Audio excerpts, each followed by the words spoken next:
Tá, eu sei. Esse programa deu uma atrasada. Galera, geralmente Dois Quadrinhos News, né?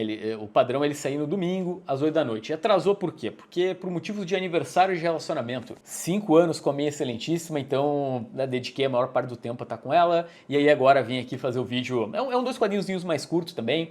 Vamos lá. Vocês devem estar no hype pro Absolute Batman, todo mundo comentando, etc, etc. Agora chegou no Brasil pela Panini Comics. Porém, se você ainda não adquiriu a sua edição número 1, talvez seja o momento de você fazer isso, tá? Vai numa banca, vai numa livraria, porque Absolute Batman esgotou, ao que tudo indica, a primeira tiragem. Se por um lado nós estaríamos aqui celebrando, né? Imagino que a Panini estaria fazendo postagens, né? Olha só, esgotou a primeira tiragem do Absolute Batman.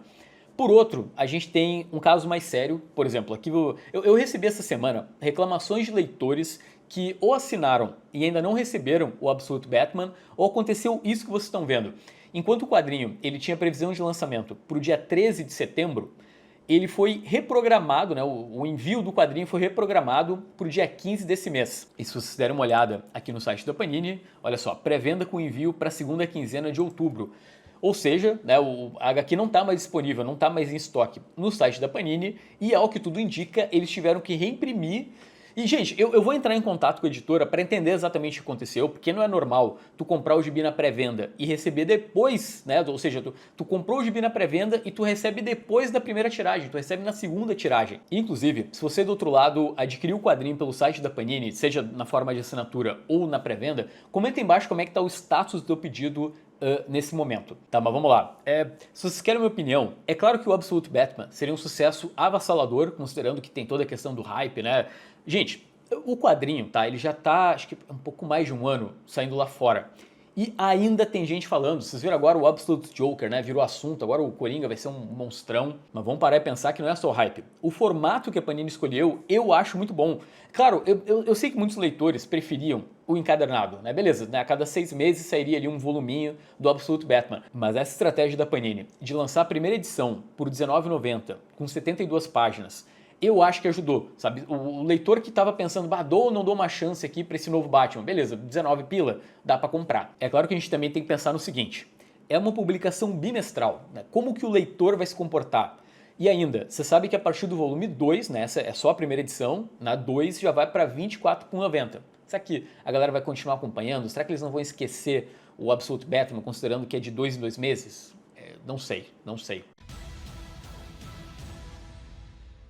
E gente, tudo bem? Bom domingo para todo mundo. Olha só, nem tanto para mim porque vocês viram o que fizeram com o Grêmio, não sei se quem acompanha futebol, que absurdo. Mas então, galera, lembra de apertar no botão do like, isso ajuda muito. Aqui na descrição do vídeo tem catarse.me/2quadrinhos. Lembrando que a gente vai ter 2 aulas sobre HQs para quem assina o Catarse agora nos próximos meses. Inclusive esse programa, ele só existe por conta desse povo que vocês estão vendo aqui na tela, são as pessoas que estão eternizadas no teu entretenimento de domingo. E é importante dizer também que de segunda para terça tem a mega oferta na Amazon, tá? Então aí tem grupos de promoção aqui embaixo. É isso, tá? Eu fiz os jabá, eu sempre esqueço de falar alguns do jabá, mas tá tudo feito aqui bonitinho. Ok, depois de falar sobre o sucesso no Brasil, vou falar sobre algo que tá bombando lá fora, que é o retorno dos crossovers. Gente, essa semana DC e Marvel anunciaram um reencontro nos quadrinhos. Superman e Homem-Aranha vão se encontrar nos mesmos moldes do Batman e Deadpool e Batman, né? Ou seja, vão ser 2 crossovers, um da Marvel e um da DC, aí só troca a ordem dos nomes dos personagens. A má notícia é que a gente não tem a mínima ideia de nada, por enquanto. A única coisa que a gente sabe é que em março e abril do ano que vem, essas publicações vão sair lá fora, mas não tem equipe criativa, será que vai ser o Pepe Larraz? Será que vai ser... Eu vou lançar uma aqui, que eu acho que vai ser bem polêmica. Será que teremos Dan Slott escrevendo um dos crossovers? Você sabe que atualmente ele está fazendo o Super-Homem, e ele, teve toda uma fase icônica aí no Aracnídeo. Mas então, além da publicação desses novos crossovers entre esses 2 heróis, Marvel e DC pretendem reimprimir o primeiro encontro. Galera, como o tempo passa, vocês têm noção que em 2026 faz 50 anos que saiu esse crossover que vocês estão vendo? Então a Marvel e a DC vão republicar nesse formatão, né, o Treasure Edition, o que também deve abrir margem para a Panini trazer para o Brasil, né, o gibi nesse formato grande, que foi exatamente o formato adotado pela editora Abril em Não, errei. Não, que Abril? pela Ebal em 1977. Na prática, o que Abril fez foi reimprimir, olha só, uma vez em 1986 e outra em 1993, né? Só que a Abril publicou em formatinho, né? Não nesse formatão grande.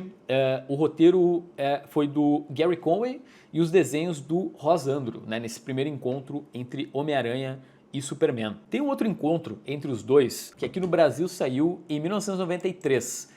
Aí tem John Buscemi e Jim Shooter, né, como equipe criativa, mas não bombou tanto, né? Aí tem Doutor Destino como vilão, mas vamos dizer assim, o supra-sumo desse crossover é realmente lá a primeira edição, que é a mais icônica, etc, etc. Tá, deixa eu trazer mais um chute aqui pro canal. Você sabe que eu já comentei que a Panini deve anunciar na CCXP os Transformers do Daniel Warren Johnson, né, que tá todo mundo esperando. Eu imagino que alguma coisa do relançamento desses crossovers também deve ser anunciado na CCXP, sabe? De repente, imagina se a Panini traz o ônibus com os encontros entre Marvel e DC. Vamos parar e pensar que se a Marvel e a DC estão se encontrando novamente, né, por que não isso sair por outras editoras, né, ao redor do planeta? Vamos para o momento Vem Aí, aqui no Dois Quadrinhos. Galera, falar sobre Comics and Signatures, até aproveitando, né, se você tá afim de dar uma lida nesses crossovers, vocês podem usar o cupom Dois Quadrinhos lá no site, porque tem várias capas, inclusive, disponíveis do Deadpool e Batman. E vai ter vídeo semana que vem, tá? Eu vou comentar quer dizer, essa semana, né? Vou comentar o quadrinho bonitinho aqui no canal. Mas então, essa semana a Comics and Signatures anunciou a presença na CCXP 2025, que vai ter cobertura dos Dois Quadrinhos. E eu quero, esse momento do vídeo é para levantar um pouco o hype, tá? Aguardem novidades da Comics and Signatures na CCXP, tá? A gente vai anunciar aqui, é algo legal pra caramba, acho que inclusive o leitor brasileiro vai ficar surpreso, então, o que eu posso dizer? Vem aí, tá? Vem aí. Vamos então falar sobre algo que nunca é muito legal, que é cancelamento. Parênteses aqui, esse tweet do Snyder, ele já tá circulando tem alguns dias, só que eu não consegui trazer na semana passada, porque tinha muito assunto. Mas eu acho que é um tweet interessante que vai trazer, inclusive, uma reflexão para o leitor brasileiro de quadrinhos. Vocês sabem que o gibi do Arqueiro Verde ele foi cancelado lá fora, né, a mensal só vai até dezembro. Os roteiros, quer dizer, são do Chris Condon, que é um cara que está crescendo bastante lá fora. E os desenhos são de um cara chamado Montus, que é um artista cubano, que inclusive é muito, muito bom. Só para contextualizar, aqui tem uma capa do gibi e vamos lá para o tweet do Snyder que eu achei bem interessante. Decisões como essa estão fora da minha alçada. Lógico, né? O Snyder não é editor. Mas o motivo é bem sincero. Os números de vendas do Arqueiro eram insustentáveis, né? Não tinha leitores o suficiente adquirindo esse gibizinho. Pois então, eu ainda não li essa fase do Arqueiro Verde, eu ouvi muitos elogios, só que como a Panini está publicando o personagem em encadernados, eu estava esperando, né? É uma fase que faz parte desse novo período da DC, né? Que é o DC Sem Limites, então, ok, né? Quando sair no Brasil eu leio, e aí, pô, o gibi foi cancelado. Aí na sequência, o Snyder continua, né? Não adianta o pessoal falar bem do gibi se não estiver comprando. Ele até cita um exemplo legal, ó. Uma das minhas séries preferidas da vida era Gotham de PGC, né? Ou Gotham City contra o crime para algumas pessoas. Que é literalmente era literalmente um dos gibis menos vendidos da DC. E aqui a gente está falando de uma máxima que não vale só para o mercado norte-americano, vale também para o mercado brasileiro. Se você gosta de um gibizinho, porque, galera, não tem prêmio que ajude, não tem resenha positiva, não tem nada que ajude o gibi que não seja tá vendendo. Então, se você quer que um quadrinho continue, né, faça mais sucesso, ou que a editora de repente aposte num gênero, cara, faz o possível para comprar o quanto antes. Sei lá, pega na pré-venda, porque isso justamente é uma métrica pro quadrinho continuar sendo publicado. Vamos falar agora sobre um dos processos mais incríveis que eu já vi de restauração de um quadrinho brasileiro. Acompanha comigo. Você sabe que essa semana começou o Catarse de Visunga, do Flávio Colim, que vai ser pela Veneta. Inclusive, reparem que o quadrinho já bateu a meta, tá? Tá em 126%. Vou deixar link aqui na descrição para quem quiser apoiar.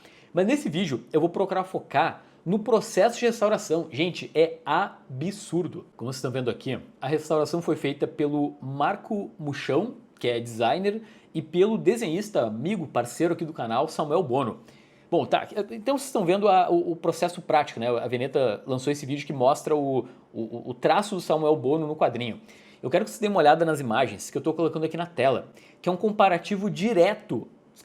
Gente, é absurdo! Para quem não sabe, Visunga foi uma tira do Flávio Colim publicado nos anos 60 no jornal A Folha de São Paulo. Porém, o detalhe é que a equipe só tinha metade dos originais, ou mais ou menos metade. O resto eram as tiras de jornal, ou seja, uma reprodução bem porca, e alguma coisa que saiu em umas revistas, ou seja, essa metade estava muito ruim de usar na publicação. Então os caras tiveram que restaurar 130 páginas, desenhando por cima com toda a precisão do traço do Flávio Colim.